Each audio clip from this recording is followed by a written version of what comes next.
Welcome. In observance of Breast Cancer Awareness Month, we're going to be featuring a meal that is rich in antioxidants. And we've selected top 10 ingredients that hold the most antioxidants for this meal, including spinach and Swiss chard, which are all leafy greens are very high in antioxidants. We're also going to feature blueberries in our sauce, and we're going to put this all together with a nice multi-grain pilaf featuring a lot of different whole grains, high in fiber. That's also very important in your diet. So where should we get started, Pete? I think we should start with the pilaf. It's going to take the longest, so I think that's where we should begin. I agree. Okay, so getting right into it. I have my pan all set, ready to go.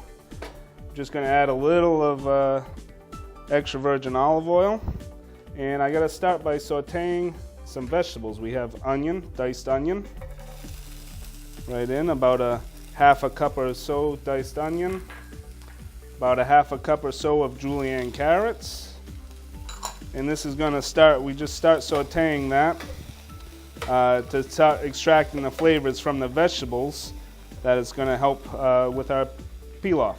What we're going to be doing today is a pork medallion. Let me just reach over a little bit. It's pretty simple to do.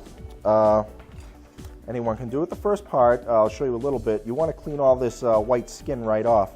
Just take your knife and just gently run it down the length of it. I'll just put it right there for now. And you would do it a little bit more just to get it all off. Very simple to do. If you miss some of it, it's okay. It's okay to leave it on a little bit. It won't hurt it too much. For our sake, we're going to cut to the middle of it, but this end piece right here, if you wish to, you could discard, but it is still a great piece of meat. Maybe you might not want to. So you're going to want to cut at about 45 degrees, maybe 1.5 inches thick, and just lay it out like that and let it rest for a sec. Same thing again. 45 degrees, a couple of nice strokes, slice right through it. What advantage does it give you at the 45-degree angle? It just gives you a nice clean slice, and as you can see on this tenderloin, how it's long, and if you cut it flat, you're not going to get the width you need to get a really good sear on it that you would after you cut on a bias like that. Right. All right, looks like that pilaf's coming along well. It is. I'm just about ready to add in my grains. I just want to explain these to you.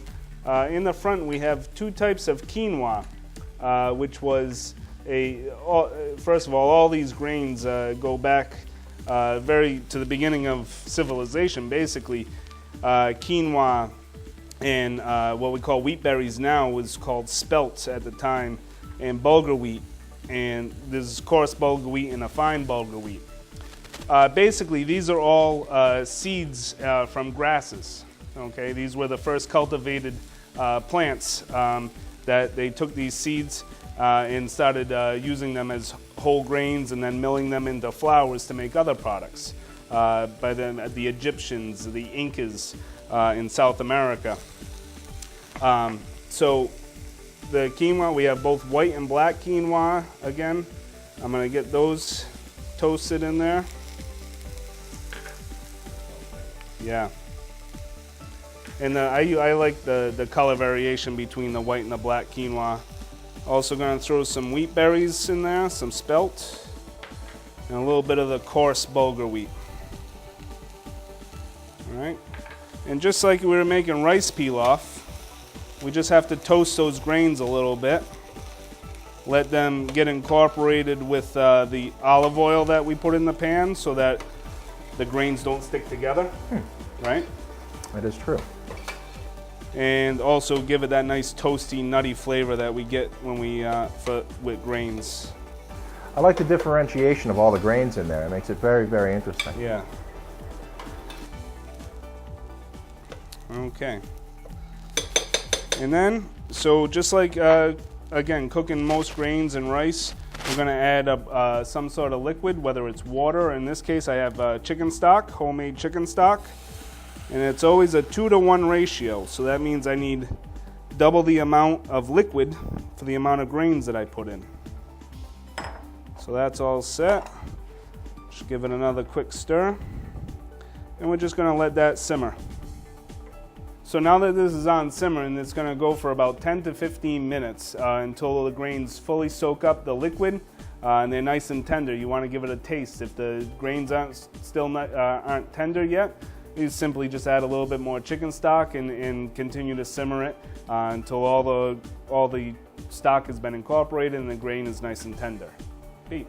Sounds good. While that's simmering away, we're going to start cooking off the pork tenderloin a little bit. It's just a simple sear. We're putting it on a medium-high heat on our pan, a little bit of extra virgin olive oil, and just put a light coat over the pork itself. Now you're going to want to do that instead of putting it in the pan so you control the amount you use and get an even coat so it doesn't stick at all to the pan itself. So you're going to put it right in, let it sear a little bit, and that's it. It'll take about 2 to 3 minutes each side. If you want it a little less, it'll take maybe 2 or 3 minutes total. I'm going to start working on the Swiss chard. Again, nice leafy green in the spinach family. And the way you have to deal with this is this stem, we want to remove that stem. So I'm simply just going to put my thumb and index finger on the bottom here and just squeeze and basically rip out the big hunky stem. All right, we're just looking for the leafy part. Swiss chard, very high in iron. It's got a slightly bitter taste to it, not overpowering, but it does have a little bit of a kick to it. A little similar to spinach, but with just a little bit more bite. Right, so I'm going to put that with my spinach, and that's going to be our vegetable. We're going to saute that very quickly right at the end, just as the pork is ready and the sauce is ready. All right, so now the pork is ready. We're going to take it out of the pan, let it rest for a few minutes. That looks great, Pete. I like the browning on the caramelization on the outside there. It's got a beautiful crust. How long did you finish it for? Like what? Just let it roll for another 2 minutes, and it was fine. Yeah. We're going to throw the blueberries in, toss them around a little bit, deglaze with a little balsamic. Just a little bit, maybe an ounce and a half, maybe 2 ounces. And then we're just going to let that rest for a while on low heat and just let that all come together. Great pan sauce. It is. It's a fantastic one. So all the juices that came out from the pork get mixed in with the balsamic and the blueberries cooked together. Yeah, it's a great mixture. Excellent. And now let's talk about the vegetable. Right. So right here, I just got my saute pan getting hot. You gotta let your saute pan heat up before you can really cook well with it. Okay.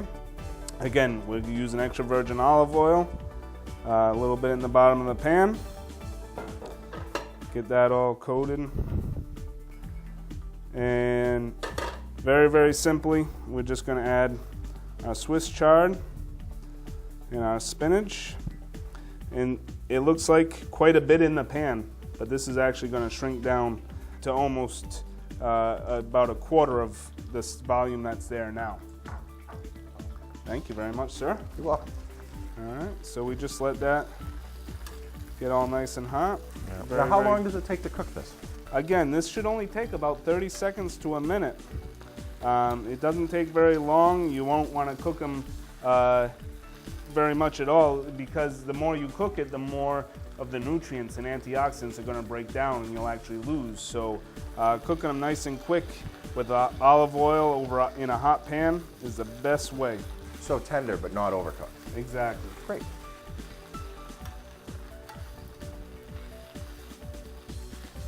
I love hearing that bubble pop, sizzle. Again, cooking, you gotta use all your senses, not just your taste buds. So that's almost done now. And I believe our quinoa has finished cooking, our multi-grain pilaf. I think that's almost ready. Yeah, I think it's finished up. I think it's pulled all the liquid out of there. Right, so we're almost ready to go to the plate with all of this. So we have our wheat pilaf right here. What's the portion on that? About 6 ounces? I generally go for starches and grains and things, 4 ounces as a general rule on portion size. So you'd want to go 4 ounces vegetable, 4 ounces, or 8 ounces vegetable, I'm sorry, 8 ounce vegetable, 4 ounce starch, 4 ounce protein. Right. Excellent, sounds like a great balance. After that, we're going to take the pork, a couple of medallions. We'll put one like that, put one like that, like so.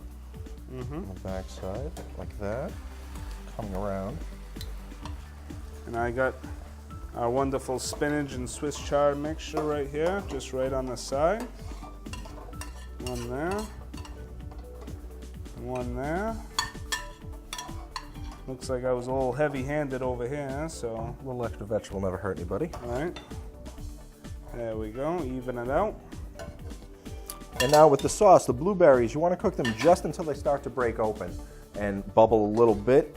We've let that happen. We've cooled it down just a touch. You're going to want to take a little bit of that and just right over the top. A little bit of the juice with not as much berry. And same with this one.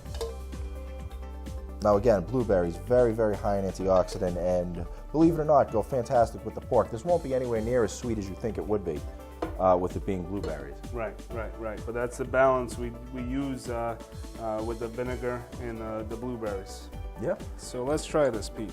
Dig in. Looks fantastic. Yeah. What a great dish. Really is that pork with the blueberry. You get the sharpness of the balsamic vinegar in there. A little bit of sweetness to carry you right through the pork. Exactly. And this pilaf here with all the different grains in it and the colors. Great dish overall. Wow. You know, cooking with antioxidants was really simple. Very easy to make. Right, and it's just all about ingredient selection. Yeah, it's using the key ingredients that you need to make a healthy meal and giving yourself exactly what you deserve. Thanks, Pete and Dave, for another great show. These dishes are truly an example of using key ingredients to make a healthy meal. As you pointed out, October is Breast Cancer Awareness Month. Today, almost all of our lives have been touched by cancer in some way. Cancer prevention and survival can be linked to lifestyle in some cases. A healthy, balanced diet and exercise are important in promoting longevity and preventing disease. A diet consisting of adequate lean protein, whole grains, antioxidants, low-fat dairy products, fruits, and vegetables is a cornerstone of a healthy lifestyle. At times, we find it difficult to take the time to cook and to make wise food choices. We are rushing here and there between work and family commitments, and so often it becomes easy to hit the closest drive-through window. That's why it's important to have ideas for dishes that are relatively easy to prepare and rich in so many nutrients. This meal offers a great balance of nutrients. The pork is an excellent source of lean protein. The blueberries and vitamins are rich in vitamin C. The Swiss chard and spinach are excellent sources of vitamins A and C and rich in calcium and iron. The wheat pilaf provides a good source of B vitamins. And both the starch and vegetable dishes are great sources of fiber and antioxidants. Eating a well-balanced diet does not have to be complicated. Make simple choices and changes whenever possible to incorporate more fruits, vegetables, and whole grains into your diet. Also, make sure you get enough fluids, in particular water. It is generally recommended that you drink 8 to 9 cups of water daily, and during the summer months, or if you're very active, you should increase your water consumption. If you don't enjoy plain water, be creative. You can easily prepare your own infused water. Try water infused with strawberries, lemon, cucumber, or even fresh herbs for a refreshing change. Incorporating a healthy diet and exercise into your life doesn't have to be daunting. Make gradual changes or improvements. Try new foods and recipes that add excitement and fun to your diet. Enjoy cooking and exercising with friends to keep it interesting. Enjoying a relaxing meal with friends and family will make it all worthwhile. You may be surprised at how much the small things add up to making you more healthy and fit.